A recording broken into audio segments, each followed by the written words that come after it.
You are now tuned in to the motherfucking Ambition Hour podcast on Worth the Wait Radio. You ready? Dub T motherfucking dub, ho. Yo, and welcome to the Ambition Hour podcast. It's your girl, Claudia Renee, on your airwaves, and this is episode 127. And I'm back on my feet. Hey. I'm back on my feet.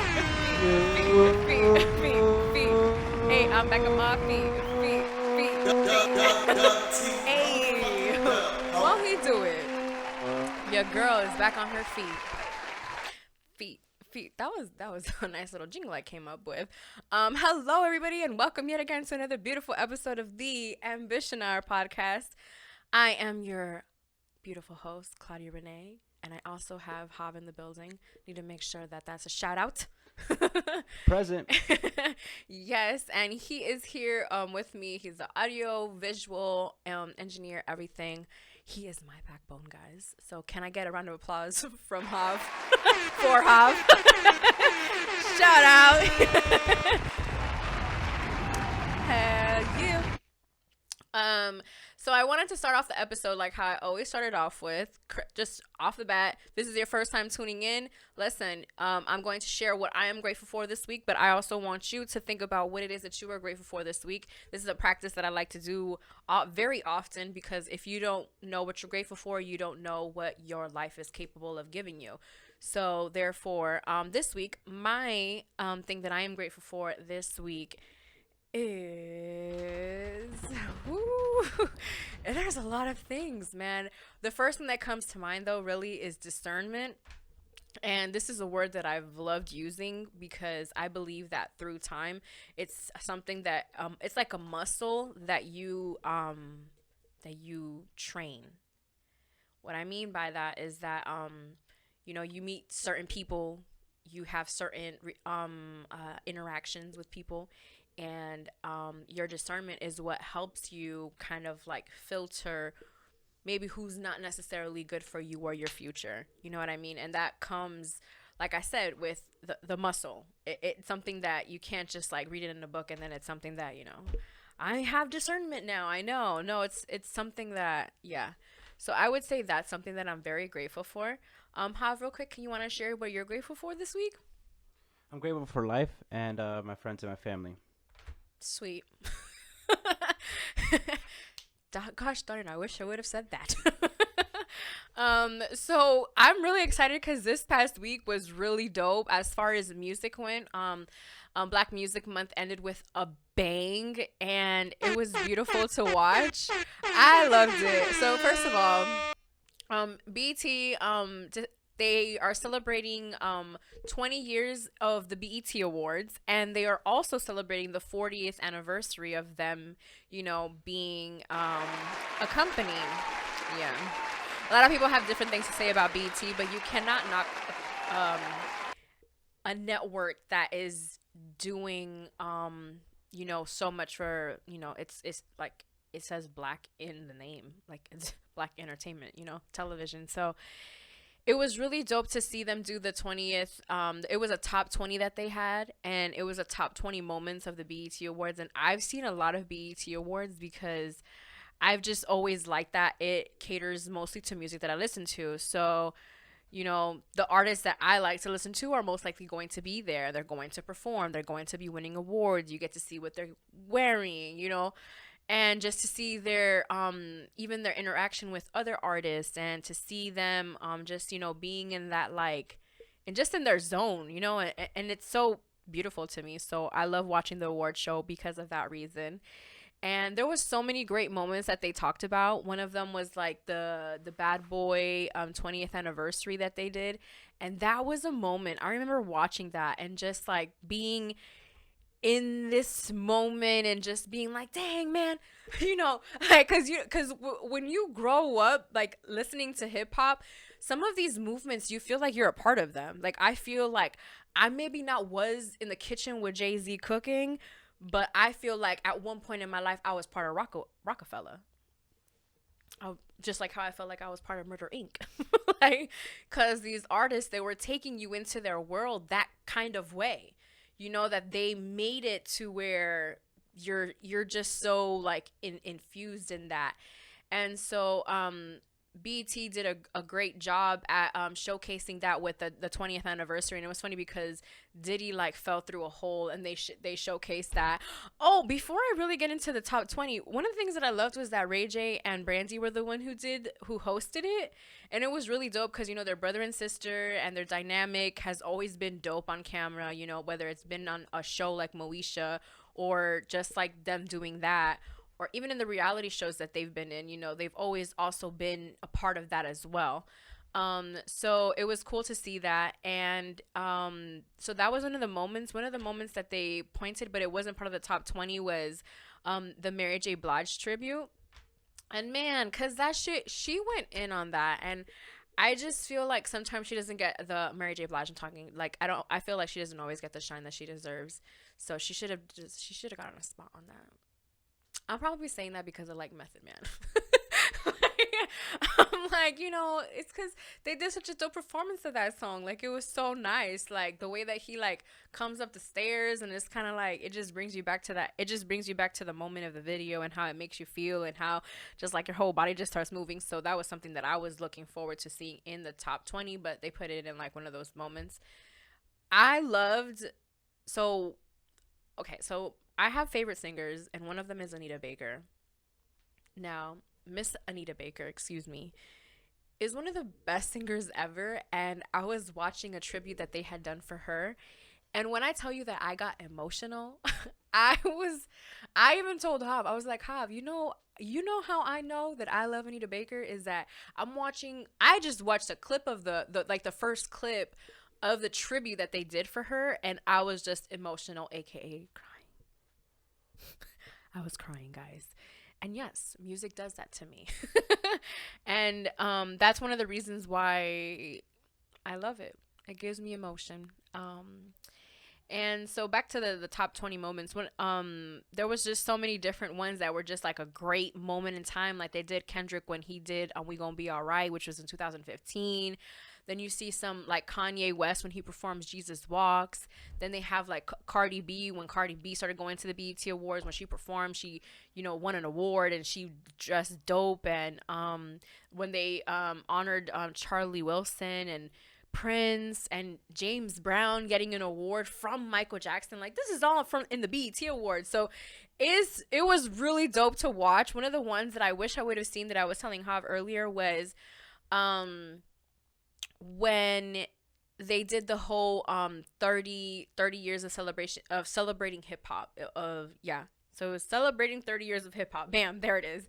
And that was really something that I remember growing up seeing and being like, oh my God, this is so dope. This is hip hop. This is like this just, it taught me so much in that one performance, that I know in future generations, that this continues, it's going to be something that people are going to look back on, and they're going to see, and they're going to be like, oh damn, like, this is how I learned about this person. You know what I mean? So that was really cool to see. Beyonce got honored by Michelle Obama. Like, come on guys, like, who better than BET to bring something like this to you? They brought the Michelle Obama on. They got Beyonce. Something that was different this year was that it was all virtual. Everything was virtual. So the pre-show, how they have like a pre-show with Terrence J, it was virtual. It was between him and this other girl, and it was everything, the interviews, everything was virtual. And even the host was virtual. She had a green screen. The host this year was Amanda Seales. Don't give her the claps if you didn't feel that way. Some people fucked with it. I mean, for me, like, I know how she is, so I thought she did a great job. And I also, one of the things that I loved was that she did she did like a, ¿cómo que se llama esa cosa? That she did like a spoof of like old BET shows. So she did like Rhapsody when Cameron was on there with like his pink. Listen, we want to talk about legendary. That's some legendary shit. Like Rhapsody the Basement and Cam in like full pink and like just rapping about like what Cameron raps about.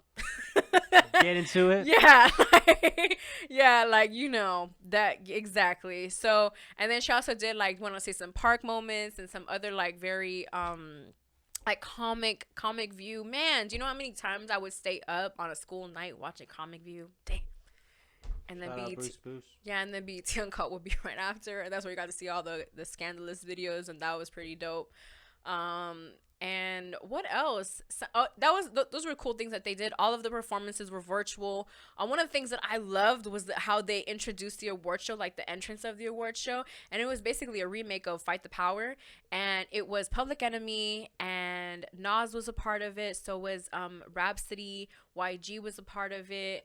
I'm not 100% sure I'm just going based off of who I remember, but it was just so many powerful lyricists in this like remake of this song, and a lot of the footage was like from the protests that have been happening, and they used like the graphics and just like the way that the person directed it was just really dope, which I know his name is Mike Carson, and he's really dope. He's behind a lot of like some Big Sean's performances, like from the VMAs. He's part of the Berserk, what is it, Berserk? Berserk. He's the director behind that video. I don't know if you guys remember that. ASAP Ferg and yeah, that was the one that they're like in a big do-rag or some shit like that. Like he would, yeah, skydiving. Yeah, he was the one who was behind that video. So he's really dope.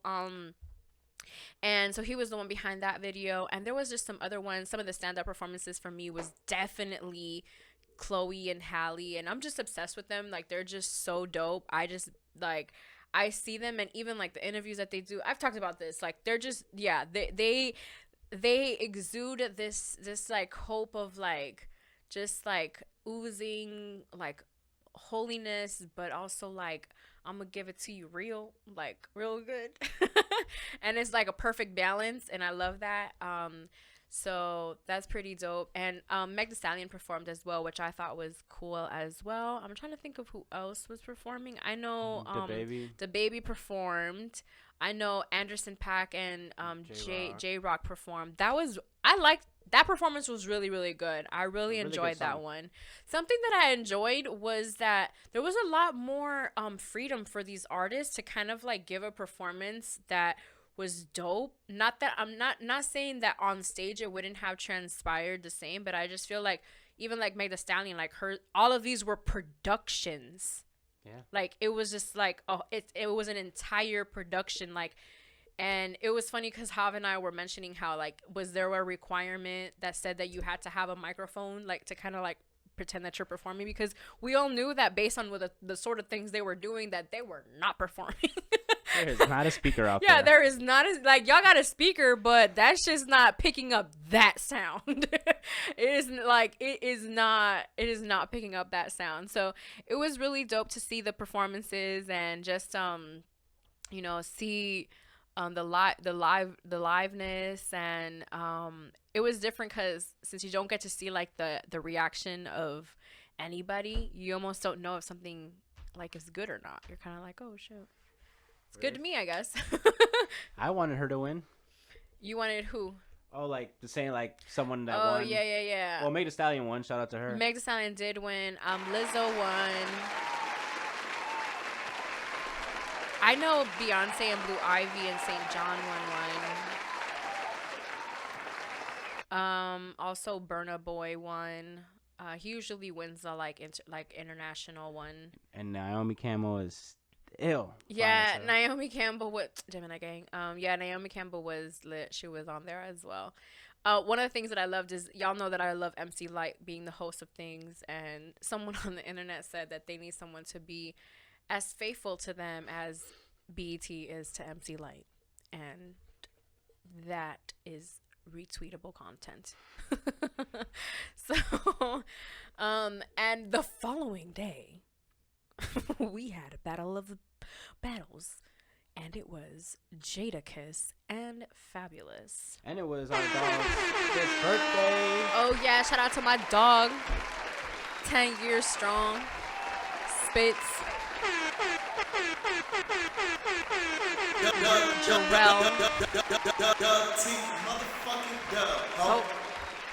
So happy birthday to him.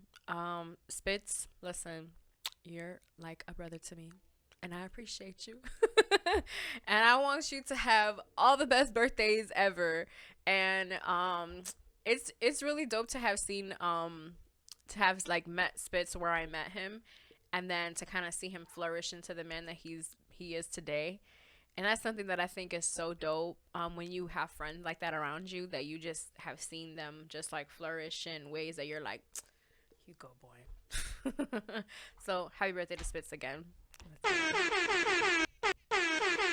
Yeah, and so the very same day, his two favorite rappers ended up battling. So that was What pretty. a quinky dink. Yeah, what a coincidence. That was dope. I mentioned and said very clearly who I was going for on this versus battle, and that was for the king himself, Jadakiss.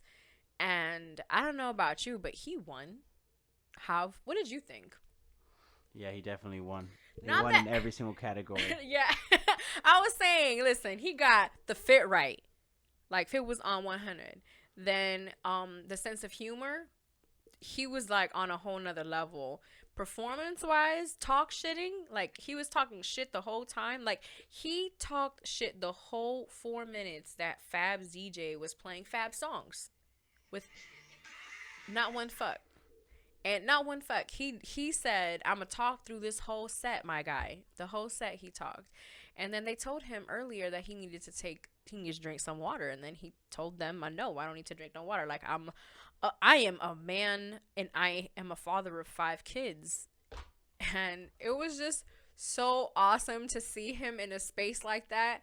And I feel like if it wasn't for Versus, we would have never gotten an opportunity to see something like that. Because it was, to him, it was kind of, it was not that it was a joke, because it ain't nothing funny, you know what I mean, especially when it comes to something that you're passionate about.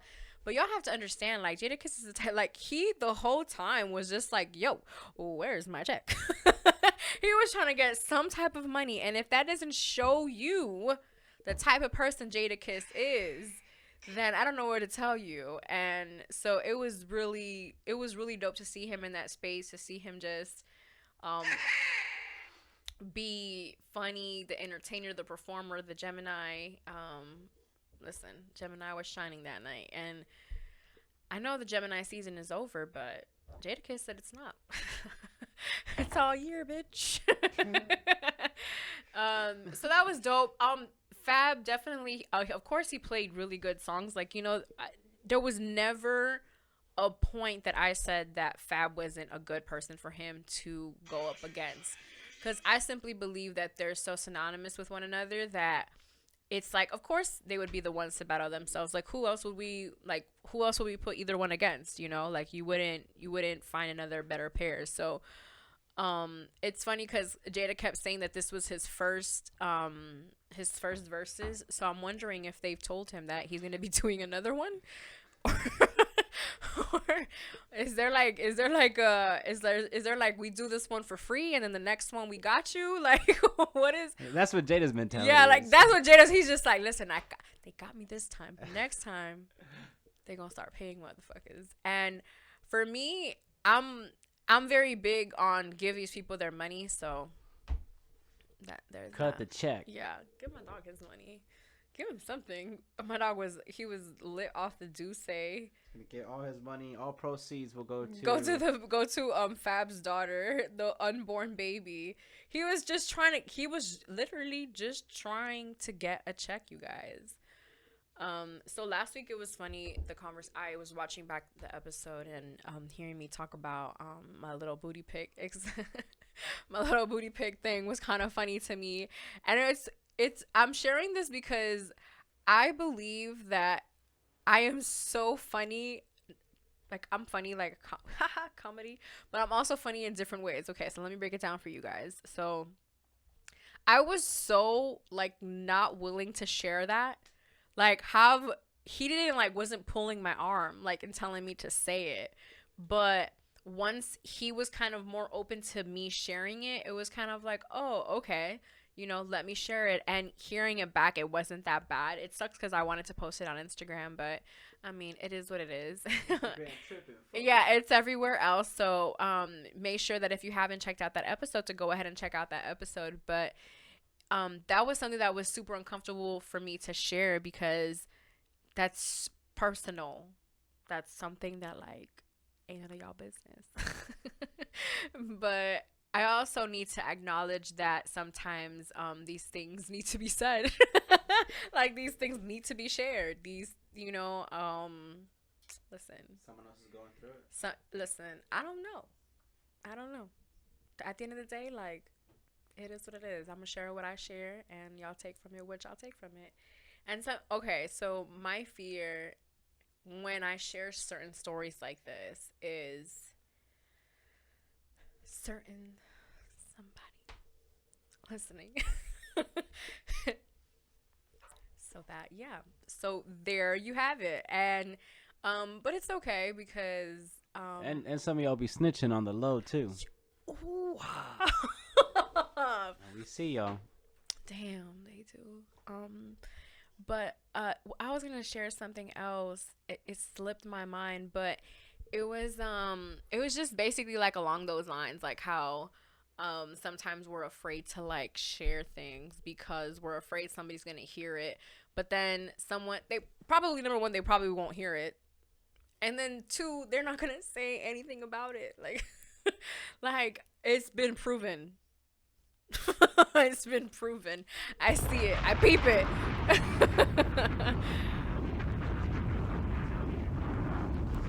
So this Tiana Taylor album has been giving me life. I talked about it last week and I talked about how I'm so obsessed with it. But when I tell you guys that this is all I am listening to and that I only take breaks sometimes to listen to some other music, like I just okay, so the song that she has with Junie, right? It's called Come Back to Me. And there is something that this song just makes me feel that it's like, come back to me. It's ghetto out here. Like, it is so ghetto out here. And if you just come back to me, like, things would just get better. And I feel like that is a current mood, a past mood, a future mood. Because sometimes the person that you want is kind of like not there. And so sometimes there's like a saying, and she says it in the song that like your mom says, if you let it go and then they come back, then you know it's meant to be or something like that. So there's always that like, and then she puts Junie on the song and then Rick Ross to start off the song. Like, damn, that song goes hard. So I was listening to the album before we started the podcast. So but I mean it's been one that I just been listening to. So if you haven't heard it, please do. I know that Pop Smoke dropped an album. I heard the beginning of it and I didn't finish it.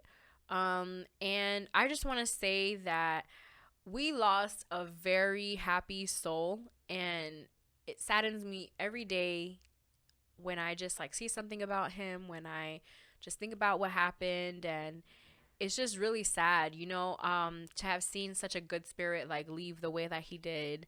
And there isn't any justice when it comes down to the murderers of him. It's we're not just fighting for just couple lives. It's a lot of lives that we want justice for, and he's one of them. And it's sad as a hip-hop fan that you experience like loss with artists, and it's kind of like you almost sometimes don't want to get too attached to them because it's kind of like, dang, is there going to be any longevity in here? And fortunately we were able to get a project from him that I've seen a lot of really good reviews on. I know, shout out to Vontae. I saw it on his Twitter that he gave it like a 6 out of a 10, which I don't think it's bad. I would rather be on the other side of the 5 than on the underside of the 5. Are you feeling me there? Because, yeah. And the first songs that I heard... So for me, Pop Smoke, he just signifies a mood. Like, it's a mood that he brings. His music is a mood. Like, it makes you want to kind of, like, be a little dangerous, but not really. But then he's talking about being dangerous, and then you're like, damn, I kind of want to be a little dangerous. And then so you don't know, so you just react to how the music makes you feel. And based on how the beat goes, Pop Smoke can take you anywhere. So, how did you listen to the album? No. No, this isn't to one song. It's a but it's a posthumous album. Oh, yeah, posthumous. Yeah. Yeah. So I mean, not saying that it's bad, but 6 out of 10 just to go back to that rating is not bad due to that fact. Like it is a little difficult when they're doing those type of albums because you don't have that person's input. Yeah, that's something that I think is big when it comes to bringing together an album. So when the artist gets almost taken out of that equation, it's kind of like, dang, they don't have the last say on the engineering, on how it sounds. They don't have on the editing, on how their voice sounds. The cover, they have literally no. All they have is their voice being manipulated in however way they felt fit to fit in these songs. So I'm gonna leave my album covers for y'all. yeah, Hav has album covers in the tuck. So, but we'll listen. We gonna be keeping you for a long time, Hav. So don't even say all that stuff. That's a fact. So I just wanted to touch up on this because I think it's funny that the internet is reacting a certain way to this because people act like it's really their business what people do in their relationships. But the whole Jada and Will Smith and August Alsina situation, I find it funny. Here's why.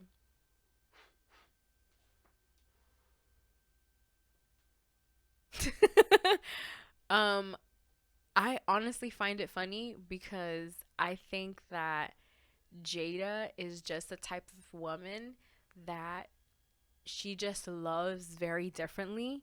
And we may not all understand it, but I feel like her and Will understand it. And since that is understood between them, it doesn't need to be understood by us. So that's why I find it funny because it's like it's really not for us to understand. Just like I'm a, like listen, I'm gonna be real. I am consumed in entertainment and I am consumed in what goes down with like the Kardashians and even when Kanye drops a song, which he did this past week, and it's a really good song with the video. Ooh, hold up. I was there in Moment of History because I was there with the preview when like how they do a little countdown on YouTube. I was there. I was there. Just like how, that's the thing that I love about a lot of these things when they're live is that it's like I was there for that. Like at the same time as everybody else. Like that was really cool. At the moment that he intended for me to watch it type of thing. And so I'm very consumed in these things in the relationships and like all this stuff, but don't get it twisted. There's a lot of this that isn't my business.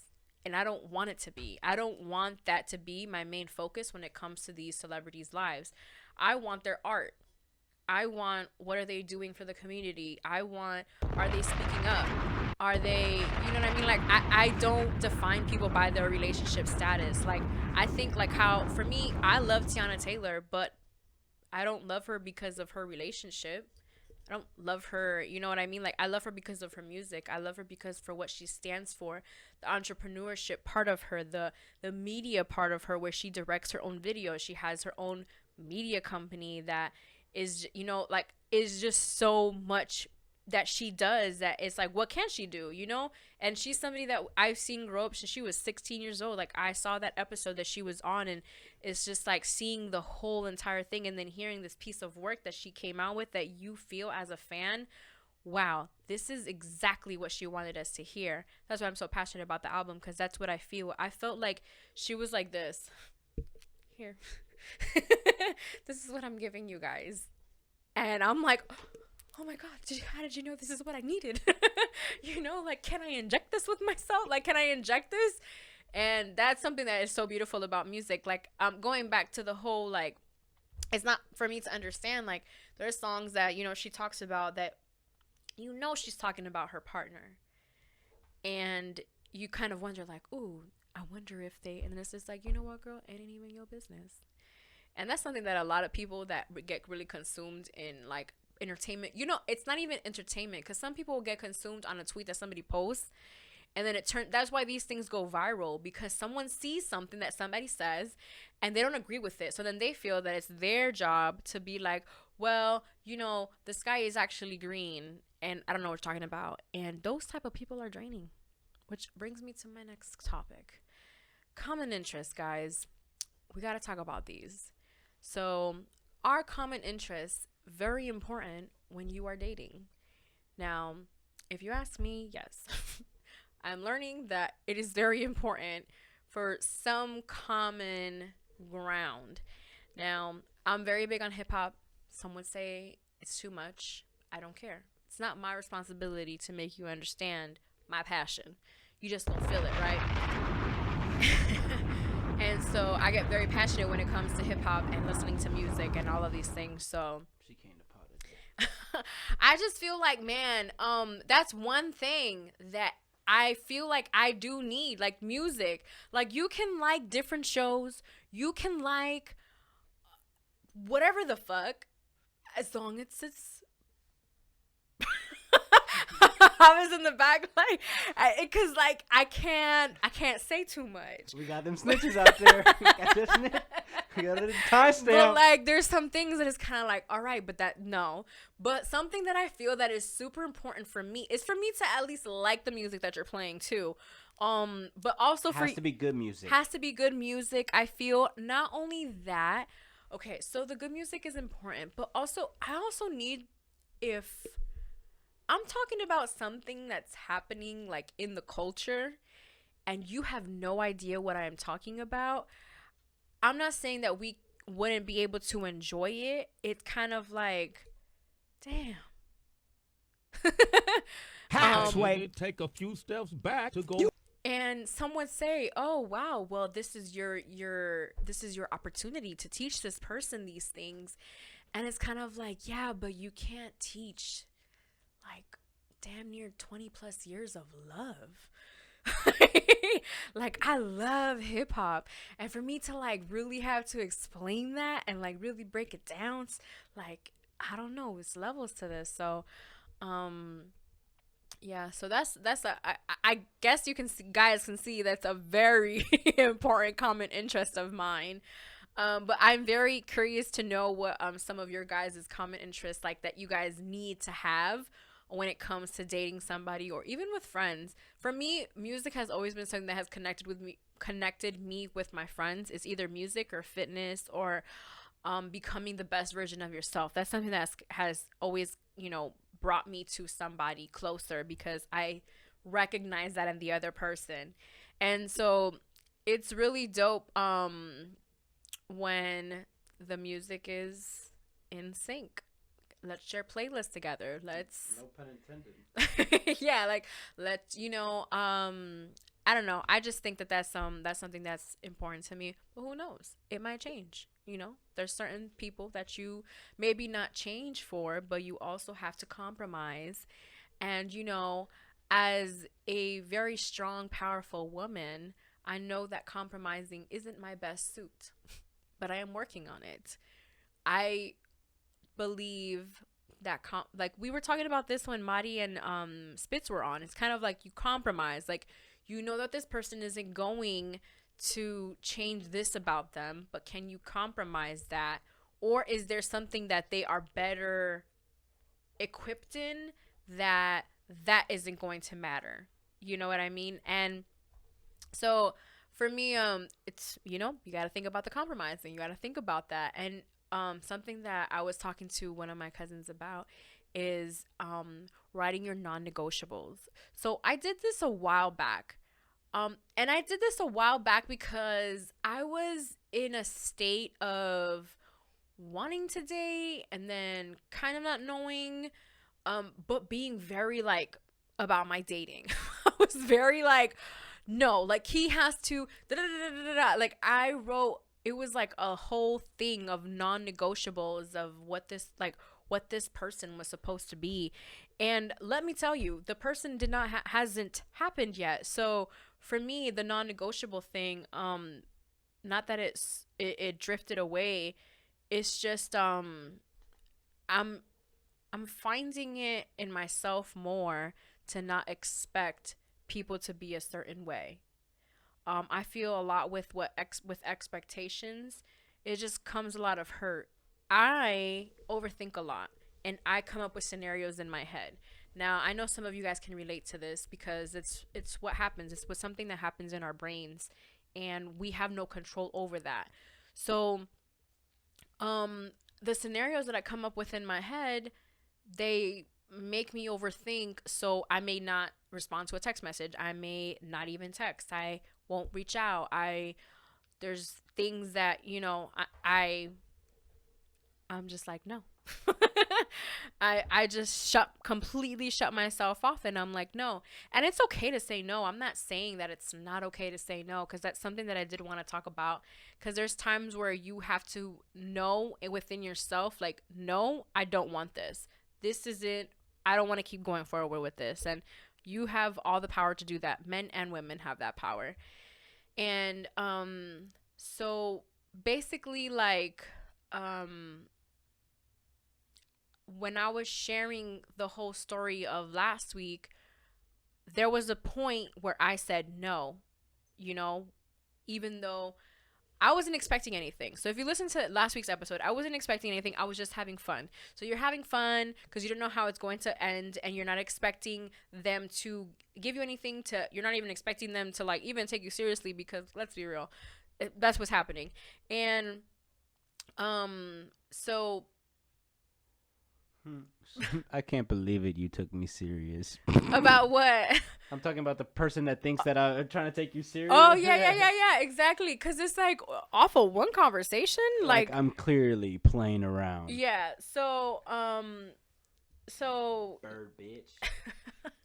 so you just, like, I don't know, you just notice certain things, and yeah, so I wanted to take that point home because I'm thinking about it, and what, like, I shared this last week too, was the whole, like, I think with my, like, I have a photographic kind of memory, and so, like, I go back and I think of, someone said that that's how LeBron has his memory. Is that true? I don't know that to be fact. I'm gonna look that up. Yeah, like, cause I have a photographic memory, so I can literally in my head go back and think, like, how it looked, exactly how it looked, and I can, like, that's how I'll remember something. So that's why I'm the type of learner that if you do it, I'll learn from watching you do it, as opposed to you telling me how to do it or something. Yeah, like, I'd rather you just show me how to do it, let me do it, and then we're good. So yeah, I see several articles. It's something that he claims to be born with. Yeah. well, yeah, look at that. Your girl has memory just like LeBron James. And it allows him to, remember the location of all 10 players on the court. Mm-hmm. Yeah, Because he's seeing, Slam, talking about it in interviews. yeah, he's seeing, like, because I'm seeing it right now. Like, you see certain plays, so then wow, my mind just went to basketball. It was crazy. my mind literally went to the whiteboard, like, with the whiteboard that they have, like, all the players and little dots and stuff. Like, that's where my mind went to. But yeah, so wow, that was pretty dope. That was cool that you guys got to see that. But that's the type of memory that I have. And so when I learned that, it was really cool because it allowed me to learn a lot more and a lot faster. And it also allowed me to kind of be able to create something. I don't know, because there's times where, like, I see something in my head and then I'm able to, like, remember, oh, okay, this is how I wanted it, and then be able to execute it. So it's very important to learn how you learn and how you remember things, I believe. Also, I don't have these in my notes, but I did a mean journal session this past week, and man, sometimes you need those, like, mean, like, just write everything down, how you feel, even if it takes an hour, if it takes an hour and a half, just, like, straight up writing it out. It felt so good to do that. Something that I don't always do, but I try to remember to do, is I like writing what I listen to in my journal entries, and I think that's so beautiful.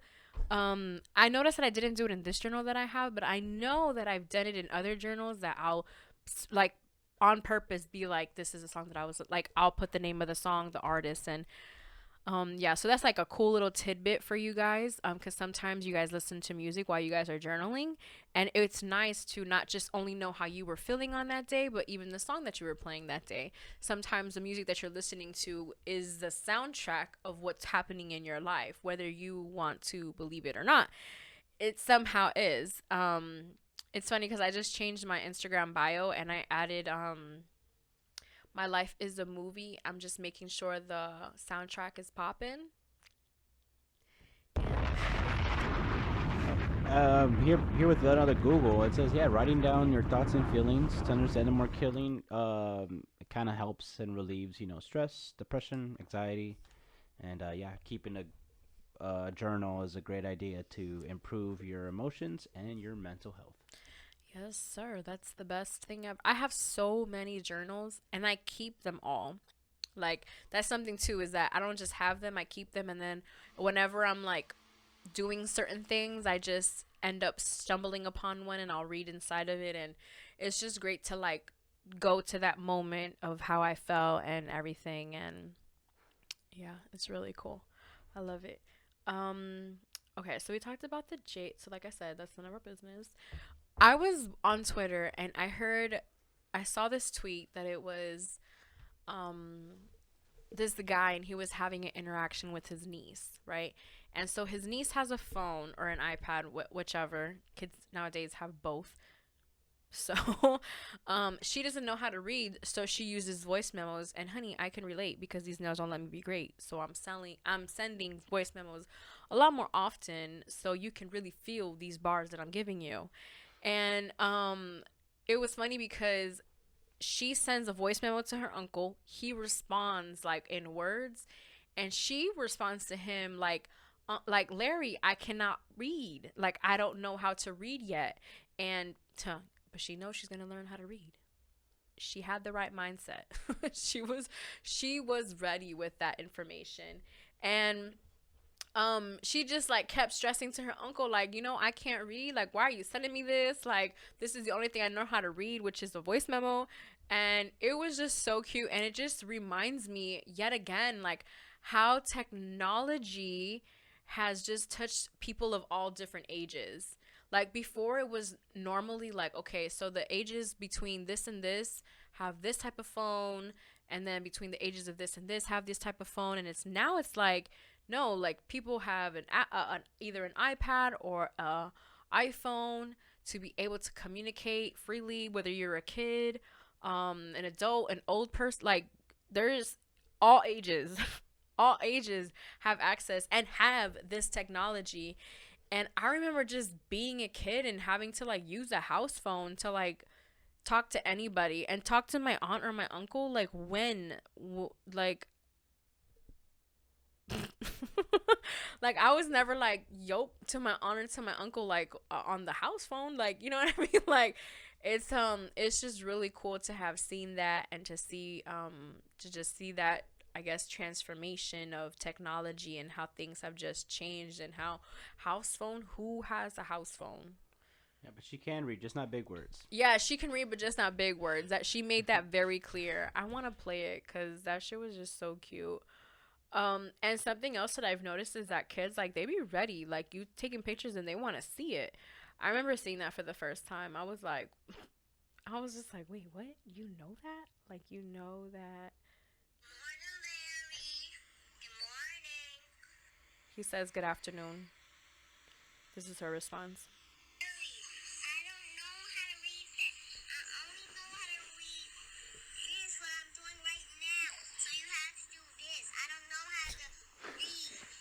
I don't even know how to read what I'm doing. And what did the receiver say?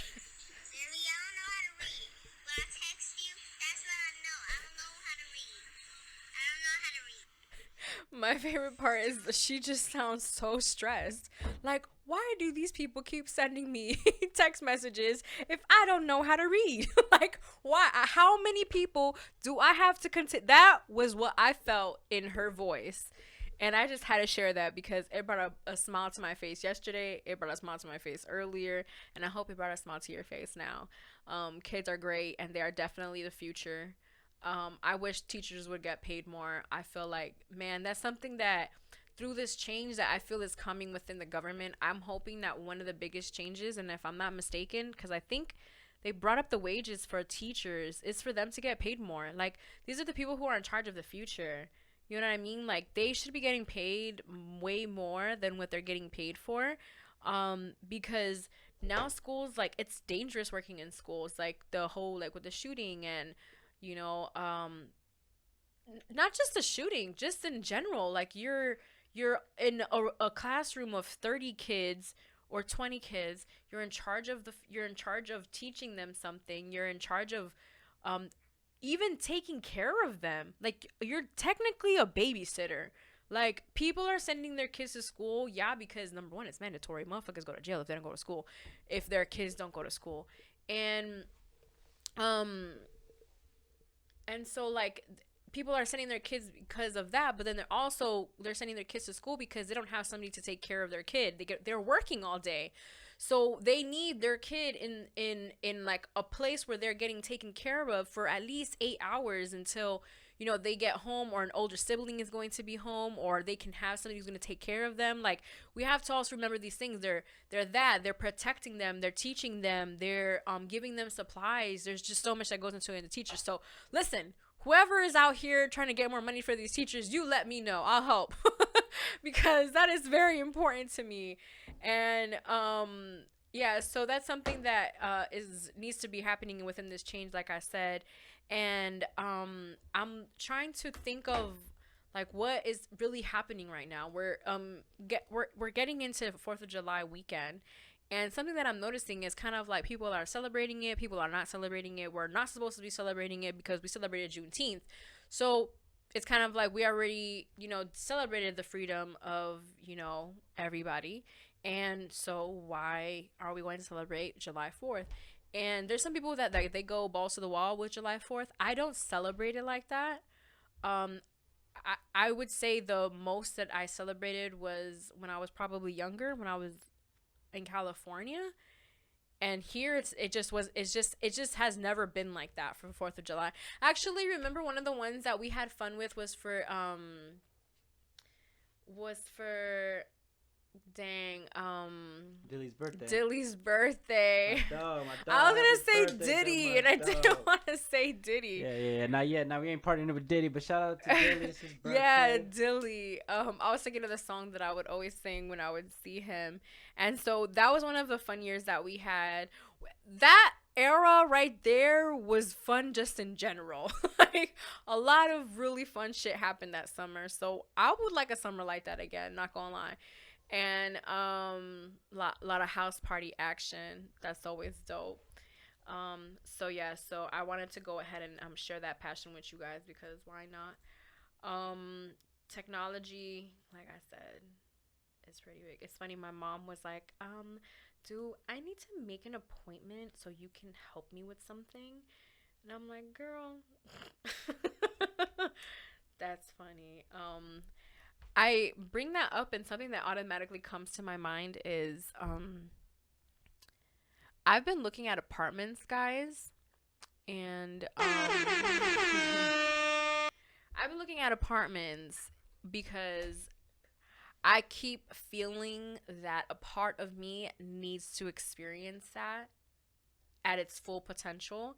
And so I'm just manifesting that. In my mind, I am picturing me in that apartment. I'm listening to New Apartment by Ari Lennox a lot more, because the day that I get my apartment, that's the song I'm going to play first, and just live my best life in my new apartment with that song. And I say that because I said the word manifest, and some people are getting in trouble for speaking on manifesting, and also at the same time are getting accused of plagiarism when it comes to manifestations. And I'm here to say that manifesting is very real, and I don't need anything to tell me that it's real, because I have a lot of proof. There have been a lot of things that I have in my mind said, this is what I'm going to get, and that is some form of a manifestation. you saying it out loud and you continuously saying it. Like I said that I would get this specific car. I got this specific car. It didn't come at the time that I wanted it to, but it did come. It was manifested. And then that's why I speak so much on getting the red Audi, is because I know if I continuously say it and feel it in my heart that I'm going to get this car, that I'm going to have it in my driveway one day, right? And just like how I've been speaking this whole week on 12-year-old me. 12-year-old me had an honest conversation with her parents about the partner that she knew in the future she would end up with, and that she needed them to understand this because there was not going to be any racism tolerated, right?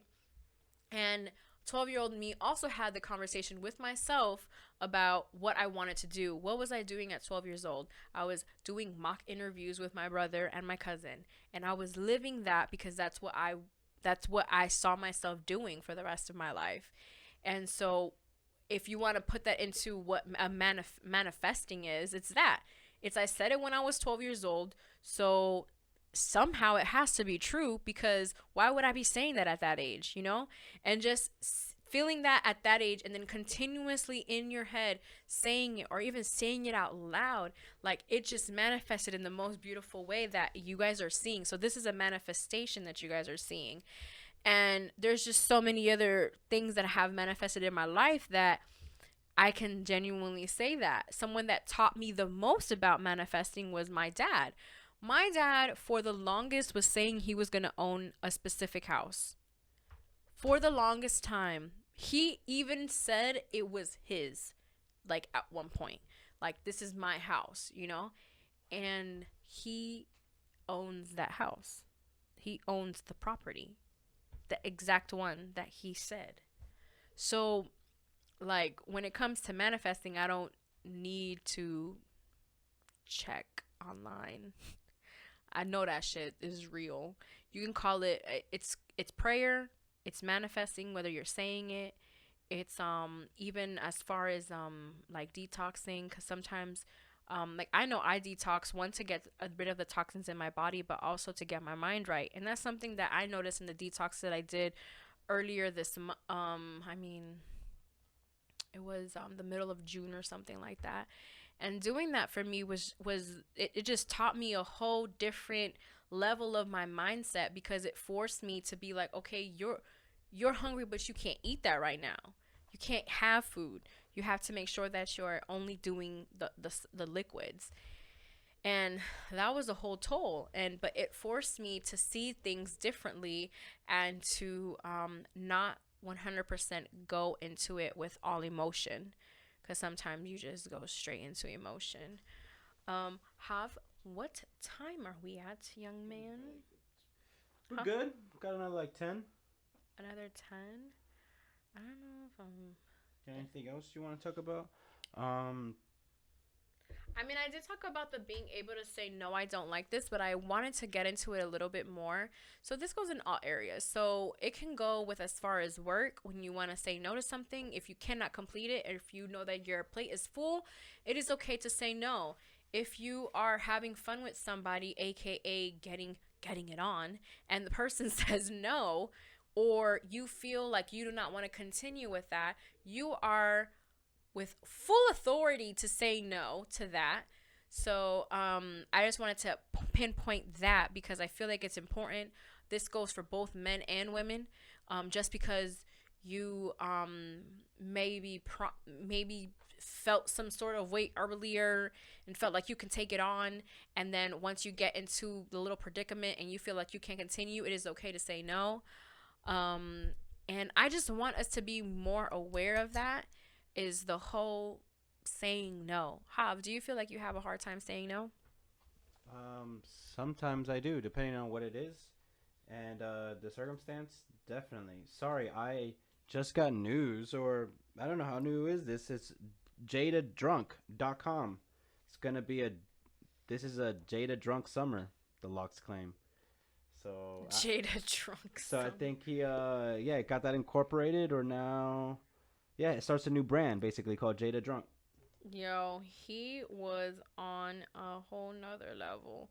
I wanted to share this thing that Valinda posted on her Instagram story, and I just wanted to share it real quick because it also goes into the whole saying no. And I'm just gonna read through this, and you guys can feel however it is that you feel about it. So, signs your wounded inner child is ruling your life. Number one, you have anxiety when making new decisions. Number two, you believe there is something wrong with you. Number three, you really want to please others. Number four, you have trouble standing up for yourself or sharing your opinions. Number five, you criticize yourself often. Number six, you feel uncomfortable expressing strong emotions and try to remain neutral. Seven, you rarely get very upset, but when you do, it is extreme. Eight, you attempt to avoid conflict. Nine, you feel responsible for others. 10, you struggle with saying no. 11, you have trouble letting go of the past. And number 12, you find it difficult to trust people. And it says that this is how you know that you're, let me say that again because I need to make sure. Signs your wounded inner child is ruling your life. So, something that I always preach on this podcast is breaking generational curses. One of them is not letting your inner child rule your life. Because when you let your inner child rule your life, like that child that is wounded, the child that saw things that they weren't supposed to see at the age that they saw them, that were involved in certain conversations that they didn't need to be involved in, that were, involved in molestation, in lies, in deceit, and so many things that children just don't need to go through. When that part of you isn't healed, the cycle continues. The cycle continues to where it's going to be passed on to generations. That pain that your inner child went through, you have to learn to basically heal it. Like it's your job to be like, that's why I feel like I'm so in tune with my 12-year-old self, because 12-year-old me felt that strongly about her future, and I want to know what she was going through. I want to know what was going on with homegirl, that she was just like, I'm gonna get an Audi, I'm gonna get this, I'm gonna marry this type of man, like, what was she on that I need to look back on and see, like, and I know that it says something about the past, but when I go into the past talking about this, I'm literally just trying to see what was going through Shorty's mind. Like, what clicked for 12-year-old me to be like, yo, I'm gonna have my own show. Like, what was that? And so that's why it's important for you to go back and heal those parts of you. And something that I always preach that about is because you put that pain on someone else, like, whether you want to or not. There's times that you don't do it on purpose, but because that part of you isn't healed, you don't know that when someone says something, that trigger is something that happened when you were younger, and then now you're reacting as if you were that child, and that child doesn't have the wisdom that the adult has. So that's where the misconnect happens, and that's why you end up getting hurt by people, because that inner child is attacking who didn't get to speak up. I feel like that was like a whole yeah, I sometimes, like, was I talking out my ass, but like at the same time I'm like, no, that's exactly how it is, because that's where the pain comes from, is that child that didn't get to speak up. And then you're an adult, and so you feel like when you're an adult and you haven't healed that part of you, you react the same way you would have as a child. And sometimes that's like wishing, like, when you were a child and you saw something, you wished you would have said something, or you wished you would have pushed the person, or that you would have hit the person. So when it happens in your adulthood, that's how you react. So I brought it back for y'all just in case. I wanted to bring up these lyrics, and of course it's from the Tiana Taylor album. I'm not gonna play the song, but it's Shoot It Up by Big Sean. It's Tiana Taylor featuring Big Sean. And something that he says in his verse, Let's see. He says, I talk way less than I demonstrated. I need my respect reciprocated, tailor made just like your little baby. If it's not a reason, then you make it. Sometimes I feel like you love to hate me. I never give you trauma someone gave me. That phrase right there is how I'm going to end the episode, because that right there just shows so much. Like, I never give you trauma someone gave me. And that happens when you work on yourself and you practice self-love, when you heal the inner child that's in there, when you set boundaries, when you say no, when you are able to freely be around somebody and not expect a vibe from them or expect them to respond to something that you're saying or doing or whatnot. And that, I think, is something that we all are striving for, whether we want to believe it or not. And I think that is beautiful. And with that all being said, I appreciate you guys so much. Make sure, if you haven't tuned into any of the other episodes, to tune in. We have a great time here. Today was a great time. I feel great about this episode. Make sure that you guys follow us on Ambition Hour on Instagram and Twitter. You can follow my personal page, Claudia Renee, with 2 underscores, 2 E's, 2 underscores. And I want to give a shout out to Hav, my audiovisual You already king know. in the building. Thank you, queen. Thank you. I appreciate you. And for the 127th time in a motherfucking row, it's your girl Claudia Renee on your airwaves. And we are out of here. Back on my feet. Back on my feet. Dub team, motherfucking dub. But now I need a seat.